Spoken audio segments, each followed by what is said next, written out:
ડીસા ફટાકડા factory blast કાંડમાં સીટનો report 2 મહિના પછી પણ અધ્ધરતાલ.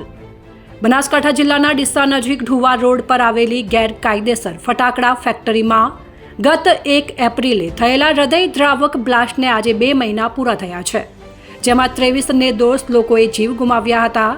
આ ગંભીર ઘટનાની તપાસ માટે રાજ્ય સરકારે તાત્કાલિક 2 એપ્રિલે એક વિશેષ તપાસ ટીમ એટલે કે સીટની રચના કરી હતી.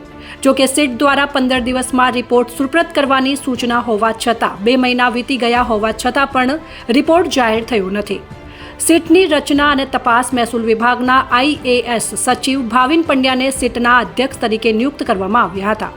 તેમની સાથે નાયબ પોલીસ અધિક્ષક વિશાલ કુમાર વાઘેલા, ગાંધીનગર ફોરેન્સિક સાયન્સ લેબોરેટરીના ડાયરેક્ટર HP સંઘવી અને માર્ગ અને મકાન વિભાગના ઇજનેર JA ગાંધીનો પણ સીટમાં સમાવેશ કરવામાં આવ્યો હતો. સીટની ટીમે 3 એપ્રિલે ડીસામાં દુર્ઘટના સ્થળની મુલાકાત લઈ તપાસ હાથ ધરી હતી અને જિલ્લાના ઉચ્ચ અધિકારીઓ સાથે બેઠક યોજીને સમગ્ર બ્લાસ્ટની ઘટના વિશે માહિતી મેળવી હતી.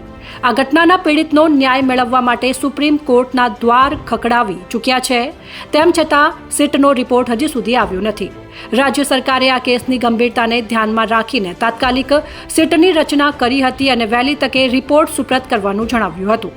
પરંતુ સમય મર્યાદા વીતી ગયા બાદ પણ રિપોર્ટ અધ્ધરતાલ રહેતા અનેક સવાલો ઊભા થયા છે.